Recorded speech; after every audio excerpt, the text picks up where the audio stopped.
Good morning everyone. सभी लोगों को सबसे पहले कॉन्ग्रेचुलेशंस।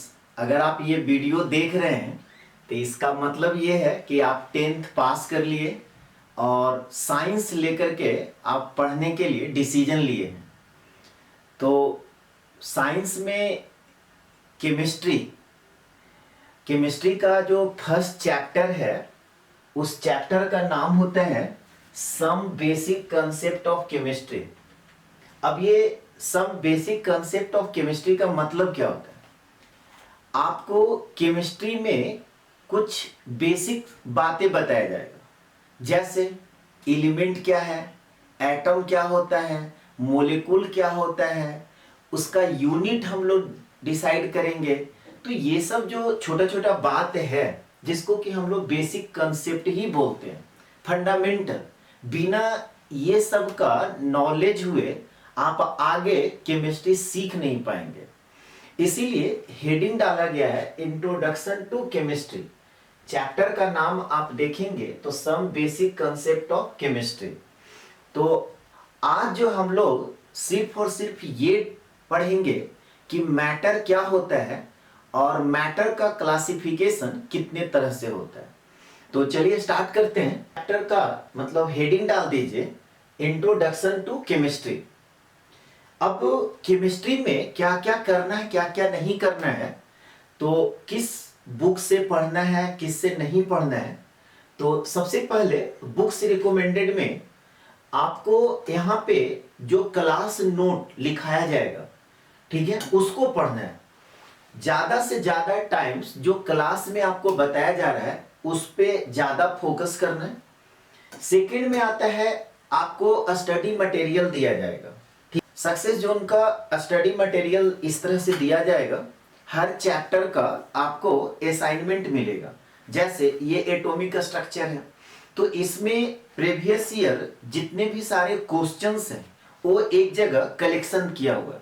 जैसे अभी तक सीबीएसई मेडिकल जिसको कि हम लोग नीट कहते हैं, उसमें क्या क्या क्वेश्चंस आया है इस चैप्टर का एक जगह आपको कलेक्शन मिलेगा। आईआईटी का क्वेश्चंस, AIEEE जिसको कि अभी हम लोग जी मेन कहते हैं, वो सारा क्वेश्चंस है सो आपको एक जगह कलेक्शन करके मिल जाएगा इस चैप्टर से रिलेटेड। स्टार्टिंग में थ्योरी रहता है और सबसे लास्ट में जो है ये आपका एनसीईआरटी का सॉल्यूशन है, ठीक है।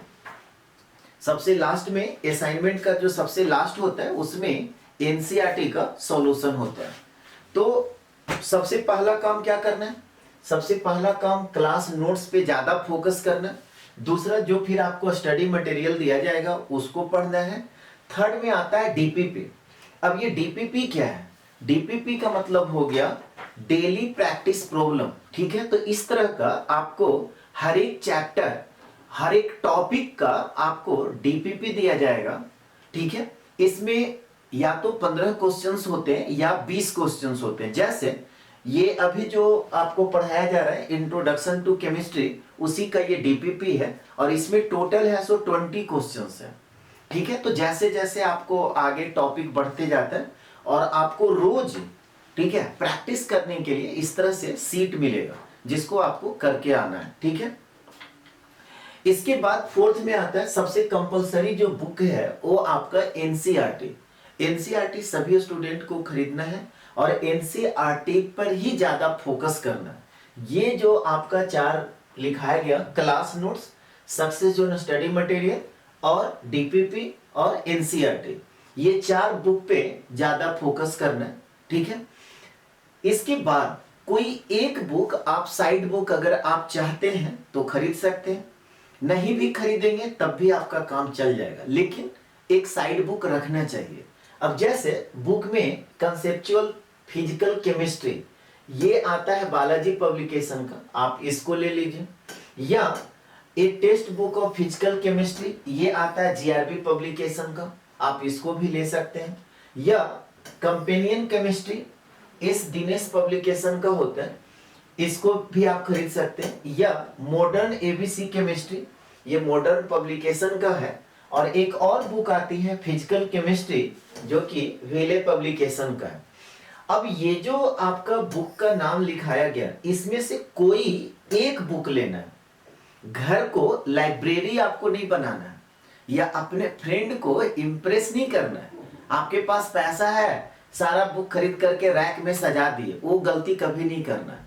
कोई एक साइड बुक आप इसमें से ले सकते हैं, सारे बुक अच्छे होते हैं, ठीक है। फिर आपको क्लास में बताया जाएगा क्या पढ़ना है उसमें, क्या नहीं पढ़ना है। तो ये बात सब लोग को समझ में आ गया होगा।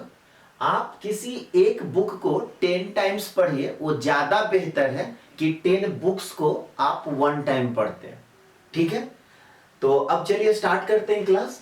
हेडिंग तो आप डाल चुके हैं, इंट्रोडक्शन टू केमिस्ट्री। अब इंट्रोडक्शन टू केमिस्ट्री सबसे पहला आता है बात कि केमिस्ट्री है क्या। नहीं तो केमिस्ट्री जो है साइंस का ही एक ब्रांच है। क्या लिखा हुआ है कि chemistry is that branch of science in which structure, composition, properties of substances and their reaction with other substances are studied. Chemistry जो है साइंस का ही एक ब्रांच है जिसमें हम लोग किस किस चीज के बारे में पढ़ते हैं, स्ट्रक्चर के बारे में पढ़ते हैं, कंपोजिशन के बारे में पढ़ते हैं, प्रॉपर्टीज ऑफ सब्सटेंस उसका प्रॉपर्टीज के बारे में पढ़ेंगे। अब ये प्रॉपर्टी जो है वो फिजिकल प्रॉपर्टी भी हो सकता है, केमिकल प्रॉपर्टी भी हो सकता है। और क्या पढ़ते हैं कि उस सब्सटेंस का रिएक्शंस विथ अदर सब्सटेंस, वह सब्सटेंस जो है किसी दूसरे सब्सटेंस से वो रिएक्शंस करेगा कि नहीं करेगा, और करेगा तो प्रोडक्ट में क्या बनेगा। ये सब सारा बात हम लोग केमिस्ट्री में सीखते हैं। Chemistry is that branch of science in which structure, composition, properties of substance and their reaction with other substances are studied. यहां तक सबको समझ में आ गया। अब केमिस्ट्री जो है मेनली 4 पार्ट में बटा हुआ है। एक को हम लोग बोलते हैं, अभी आप 10th में क्या होता था, 10th में आपको एक बुक पढ़ने को मिलता था साइंस, और उसी में आपका फिजिक्स भी होता था, उसी में आपका केमिस्ट्री भी होता है, उसी में आपका बायोलॉजी भी होता है। बट अब आप 11th में आ गए तो सब चेंज हो गया। अब केमिस्ट्री का आपको 3 बुक आपको मिलेगा। तो केमिस्ट्री का जो क्लासिफिकेशन है मेनली 4 तरह से होता है। एक को हम लोग बोलते हैं फिजिकल केमिस्ट्री, दूसरे को बोलते हैं ऑर्गेनिक केमिस्ट्री, तीसरे को बोलते हैं इनऑर्गेनिक केमिस्ट्री, और चौथे को बोलते हैं एनालिटिकल केमिस्ट्री। लेकिन यहां पर जो बात किया जा रहा है वो फिजिकल केमिस्ट्री का बात किया जा रहा है। ऑर्गेनिक इनऑर्गेनिक का बात अभी हम लोग नहीं करेंगे, ऑर्गेनिक का बात ऑर्गेनिक में, इनऑर्गेनिक का बात इनऑर्गेनिक में। तो अब सवाल यह है कि फिजिकल केमिस्ट्री किसको कहते हैं। तो कह रहे हैं कि किसी भी सब्सटेंस का जब आप फिजिकल प्रॉपर्टीज के बारे में पढ़ते हैं, कह रहा है कि physical chemistry is that branch of chemistry in which physical properties of substances are studied. क्या कहा गया, ये फिजिकल केमिस्ट्री जो है वो केमिस्ट्री का ही एक ब्रांच है। जैसे भी आपको बताया ना कि केमिस्ट्री का मेनली 4 ब्रांच होता है। कौन कौन, एक को हम लोग बोलते हैं फिजिकल केमिस्ट्री, दूसरे को बोलते हैं ऑर्गेनिक केमिस्ट्री, तीसरे को बोलते हैं इनऑर्गेनिक केमिस्ट्री, और चौथे को बोलते हैं एनालिटिकल केमिस्ट्री। जिसमें हम लोग को मेनली पढ़ना है 3, कौन कौन, फिजिकल, ऑर्गेनिक और इनऑर्गेनिक। अब सवाल है कि फिजिकल केमिस्ट्री में हम लोग किस चीज के बारे में पढ़ेंगे। तो फिजिकल केमिस्ट्री में कहता है कि केमिस्ट्री का ही वो एक ब्रांच है जिसमें सब्सटेंस का फिजिकल प्रॉपर्टीज के बारे में पढ़ते हैं, उसको हम लोग क्या बोलेंगे, फिजिकल केमिस्ट्री।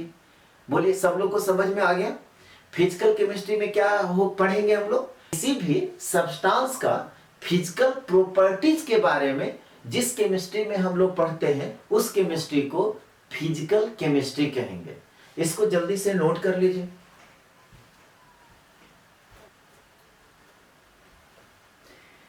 यहां तक सभी लोग कंप्लीट कर लिए। चलिए हेडिंग डाल दीजिए मैटर। मैटर हम लोग किसको कहते हैं, मैटर का हिंदी होता है पदार्थ। कहता है कि anything that has mass and occupies some space is called matter. Matter का डिफिनीशन में आपको क्या बताया जा रहा है, आपके आसपास जितनी भी चीजें हैं सभी को हम लोग मैटर कहेंगे। अब इसमें क्या कहा जा रहा है कि जिसमें मास हो और कुछ स्पेस घेरता है, ऑक्यूपाई सम स्पेस, कुछ स्पेस है सो अगर घेरता है, कुछ स्पेस अगर छेकता है तो उसको हम लोग मैटर कहेंगे। जैसे ये पेन है, तो ये पेन क्या है, मैटर कहलाएगा। ये बोर्ड है तो ये बोर्ड क्या है, मैटर कहलाएगा। जिसको आप देख सकते हैं, छू सकते हैं, सूंघ सकते हैं, टेस्ट कर सकते हैं, ये सारा क्या कहलाएगा, मैटर कहलाएगा। हाँ, हर एक चीज को आप सूंघ करके और टेस्ट कर करके ये मत डिसाइड कीजिएगा कि ये मैटर है या नहीं है। समझ में आ रहा बात? जैसे बहुत सारा चीज है, अब कोई पॉइजनस गैस को स्मेल करके बताना चाहेगा कि मैटर है या नहीं है, तो वो फिर बताने लायक नहीं रहेगा। तो मैटर में क्या कहा गया, मैटर में ये कहा गया कि एनीथिंग, आपके आसपास जितने भी सारे चीजें हैं वो क्या कहलाएगा, मैटर कहलाएगा। क्यों? क्योंकि वो उसमें मास भी होगा और क्या होगा, कुछ स्पेस है सो घेरता हो, उसको हम लोग मैटर कहते हैं। Classification of matter mainly two types. Matter का क्लासिफिकेशन मेनली दो तरीका से किया जाता है। एक को हम लोग बोलते हैं फिजिकल क्लासिफिकेशन और दूसरे को बोलते हैं केमिकल क्लासिफिकेशन। मैटर का क्लासिफिकेशन कितने तरह से करेंगे, दो तरह से। कौन कौन? एक को बोलेंगे फिजिकल क्लासिफिकेशन और दूसरे को बोलेंगे केमिकल क्लासिफिकेशन। फिजिकल क्लासिफिकेशन जो है ना 5 तरह से होता है। कौन कौन? तो एक को हम लोग बोलेंगे सॉलिड, दूसरे को बोलते हैं लिक्विड, तीसरे को बोलते हैं गैस, चौथे को बोलते हैं प्लाज्मा और पांचवें को बोलते हैं बोस-आइंस्टीन कंडेंसेट। फिजिकल क्लासिफिकेशन कितने तरह से हुआ, 5 तरह से। कौन कौन? सॉलिड, लिक्विड, गैस, प्लाज्मा और बोस-आइंस्टीन कंडेंसेट। याद रहेगा सब लोग को। फिजिकल क्लासिफिकेशन कितने तरह से, 5 तरह से, सॉलिड, लिक्विड, गैस, प्लाज्मा और बोस-आइंस्टीन कंडेंसेट। केमिकल क्लासिफिकेशन भी 2 तरह से फिर क्लासिफाइड किया जाता है। एक को हम लोग बोलते हैं प्योर सब्सटेंस और दूसरे को बोलते हैं मिक्सचर। केमिकल क्लासिफिकेशन कितने तरह से हुआ, 2 तरह से। कौन कौन? एक को बोलेंगे प्योर सब्सटेंस और दूसरे को बोलेंगे मिक्सचर। प्योर सब्सटेंस जो है इसका भी क्लासिफिकेशन 2 तरह से किया जाता है। एक को हम लोग बोलते हैं एलिमेंट्स और दूसरे को बोलते हैं कंपाउंड्स।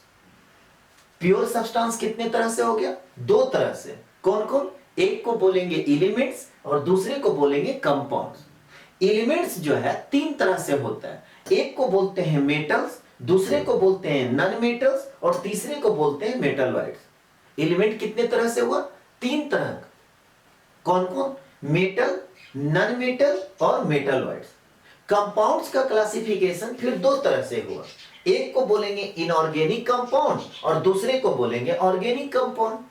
कंपाउंड का क्लासिफिकेशन कितने तरह से, 2 तरह से। कौन कौन? एक आपका हो गया इनऑर्गेनिक कंपाउंड और दूसरा हो गया ऑर्गेनिक कंपाउंड। मिक्सचर का क्लासिफिकेशन भी हम लोग 2 तरह से करते हैं। एक को बोलते हैं होमोजीनियस मिक्सचर और दूसरे को बोलते हैं हेट्रोजीनियस मिक्सचर। याद रहेगा। एक बार फिर से आपको बता दे रहे हैं कि मैटर का क्लासिफिकेशन 2 तरह से। कौन कौन? फिजिकल क्लासिफिकेशन और केमिकल क्लासिफिकेशन। फिजिकल क्लासिफिकेशन कितने तरह से, 5 तरह से। कौन कौन? Solid, liquid, gas, plasma, Bose-Einstein condensate. अब केमिकल क्लासिफिकेशन कितने तरह का, 2 तरह का। कौन कौन? एक को बोलते हैं प्योर सब्सटेंस और दूसरे को बोलते हैं मिक्सचर। प्योर सब्सटेंस फिर कितने तरह का, 2 तरह का। एक को बोलते हैं एलिमेंट और दूसरे को बोलते हैं कंपाउंड। एलिमेंट कितने तरह का होगा, तो 3 तरह का। एक को बोलेंगे मेटल, दूसरे को बोलेंगे नॉन मेटल और तीसरे को बोलते हैं मेटलॉइड्स। कंपाउंड्स फिर कितने तरह से, 2 तरह से क्लासिफाइड किया गया। एक को बोलेंगे इनऑर्गेनिक कंपाउंड और दूसरे को बोलते हैं ऑर्गेनिक कंपाउंड। अब मिक्सचर का क्लासिफिकेशन फिर 2 तरह से हुआ। एक को बोलेंगे होमोजीनियस मिक्सचर और दूसरे को बोलेंगे हेट्रोजीनियस मिक्सचर। यहां तक कंप्लीट कर लीजिए सभी लोग।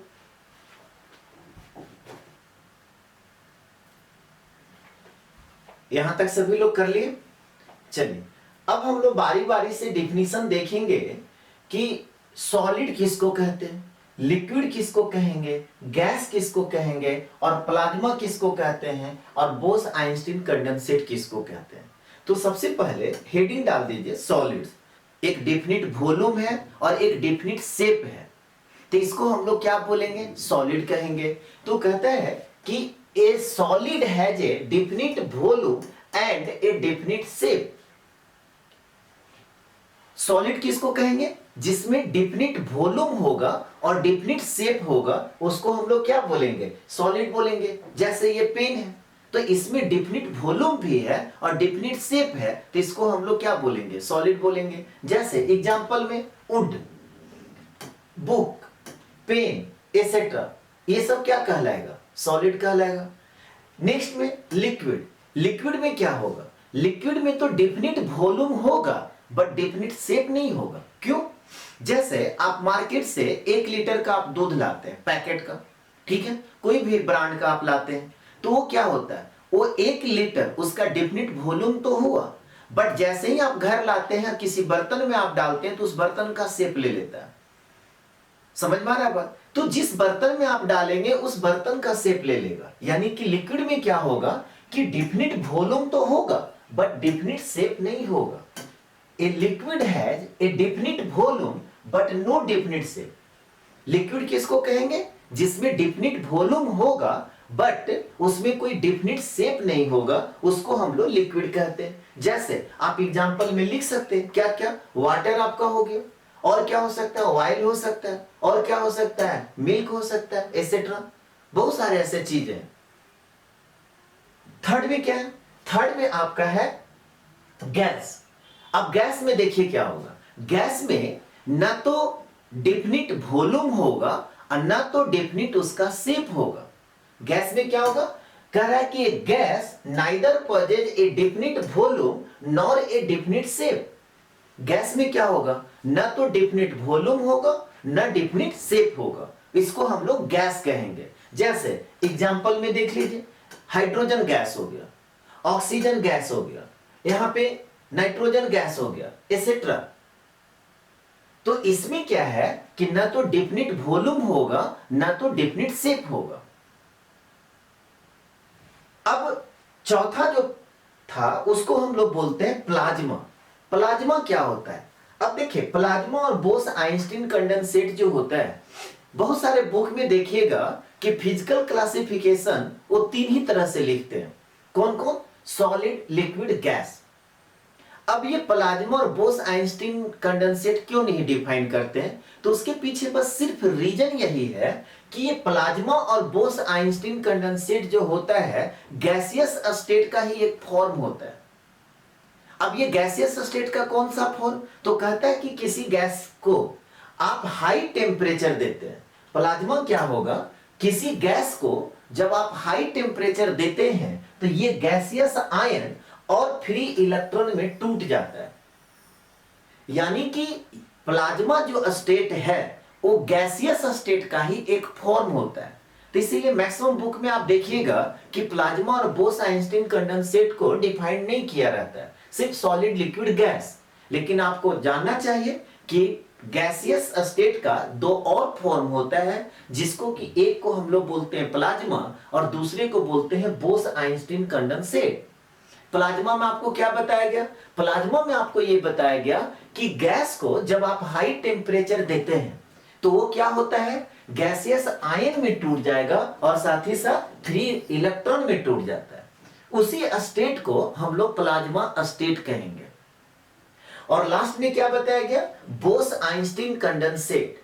अब ये बोस आइंस्टीन कंडेंसेट क्या है? तो गैसियस स्टेट को प्लाज्मा में आप क्या कर रहे थे? हाई टेम्परेचर दे रहे थे, और इसमें क्या करता है? टेम्परेचर को लो कर देते हैं। अब लो करेंगे तो कितना? तो करीब करीब -270 डिग्री सेल्सियस जब आप लो कर देते हैं टेम्परेचर, तो जो स्टेट होता है उसी स्टेट को बोस आइंस्टीन कंडेंसेट कहेंगे।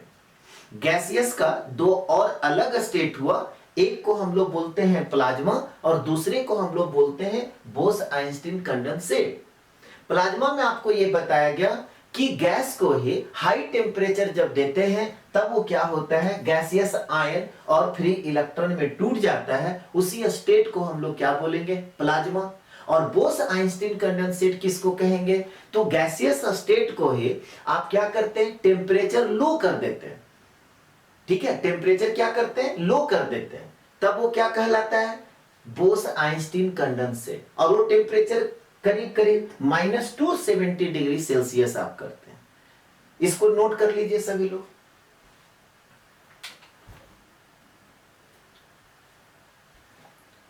यहां तक सभी लोग कंप्लीट कर लिए। अब आइए, जैसे कोई सॉलिड है तो सॉलिड को मतलब उसमें हीट करेंगे, कोई भी सॉलिड है और उसको जब आप हीट करेंगे तो किस में कन्वर्ट हो जाएगा, लिक्विड में। और लिक्विड को जब आप हीट करते हैं तो किस में कन्वर्ट हो जाता है, गैस में। एक नोट करके आप लिख लीजिए कि दीज थ्री स्टेट्स, अब ये दीज थ्री स्टेट कौन सा, सॉलिड लिक्विड गैस के बारे में कहा जा रहा है। कह रहा है कि these three states of matter are interconvertible by changing the conditions of temperature and pressure. क्या कहा जा रहा है कि जो सॉलिड है उसको अगर आप हीट करेंगे तो वो किस में कन्वर्ट हो जाएगा, लिक्विड में कन्वर्ट होगा। और लिक्विड को जब आप हीट करेंगे तो किस में कन्वर्ट हो जाएगा, गैस में कन्वर्ट हो जाएगा। और इंटर कन्वर्टेबल है, सॉलिड को जब आप हीट करेंगे तो लिक्विड में कन्वर्ट होगा और लिक्विड को जब आप हीट करेंगे तो गैस में कन्वर्ट होगा। और क्या कहा जा रहा है, इंटर कन्वर्टेबल। इंटर कन्वर्टेबल का मतलब क्या हुआ कि अब गैस को आप कूल कीजिए, टेम्परेचर को क्या कर दीजिए, लो कर दीजिए, कूल कर दीजिए, तब ये किस में कन्वर्ट हो जाएगा, लिक्विड में। और लिक्विड को फिर और कूल कीजिएगा तो ये किस में कन्वर्ट हो जाएगा, सॉलिड में। ये बात सबको समझ में आ रहा है। सॉलिड को हीट करेंगे लिक्विड, लिक्विड को हीट करेंगे गैस, और फिर गैस को कूल करेंगे तो लिक्विड, और लिक्विड को कूल करेंगे तो सॉलिड। ये थ्री स्टेट्स जो होता है सॉलिड लिक्विड गैस, वो क्या होता है, इंटर कन्वर्टेबल होता है। अब देखिए सिंपल सा बात है। अब क्वेश्चंस देखिए इससे कैसे निकलेगा, अभी तो बहुत थोड़ा बताया गया। अब क्वेश्चंस क्या है, कह रहा है कि which is an example of matter according to physical state at room temperature and pressure.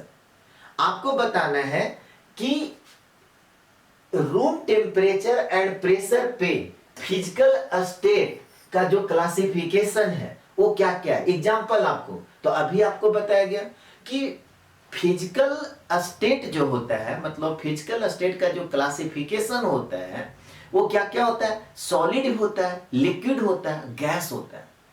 Plasma और बोस-आइंस्टीन के बारे में क्या बताया आपको, उसमें बताया गया कि गैसियस स्टेट का ही वो अलग एक फॉर्म होता है। एक को हम लोग बोलते हैं प्लाज्मा और दूसरे को बोलते हैं बोस-आइंस्टीन कंडेंसेट। तो आपसे अगर कहा जाता है कि इसका आंसर बताइए कि क्या होगा, तो आप क्या बताएंगे, एबीसीडी में सॉलिड होता है, लिक्विड होता है, गैस होता है या सारा होता है। तो आंसर क्या हो जाएगा, आंसर है सो डी, नहीं ऑल ऑफ दी। सॉलिड भी होगा फिजिकल स्टेट, लिक्विड भी होता है, गैस भी होता है। जैसे इसी तरह से एक और क्वेश्चन आपको दिया जाए कि what are the types of the compounds, compound का क्लासिफिकेशन। तो याद कीजिए आपको कैसे मैटर का क्लासिफिकेशन किया। मैटर का क्लासिफिकेशन दो तरह से, फिजिकल और केमिकल। फिजिकल में कितना तरह से, 5 तरह से। कौन कौन, तो सॉलिड, लिक्विड, गैस और प्लाज्मा, और लास्ट में क्या बताया, बोस-आइंस्टीन कंडेंसेट। केमिकल क्लासिफिकेशन कितने तरह से, 2 तरह से। कौन कौन, प्योर सब्सटेंस और मिक्सचर। प्योर सब्सटेंस कितने तरह से, 2 तरह से। कौन कौन, एलिमेंट्स और कंपाउंड। एलिमेंट्स कितने तरह से, 3 तरह से। कौन कौन, मेटल, नॉन मेटल, मेटलॉइड्स। और कंपाउंड कितने तरह से, 2 तरह से। कौन कौन, ऑर्गेनिक कंपाउंड और इनऑर्गेनिक कंपाउंड।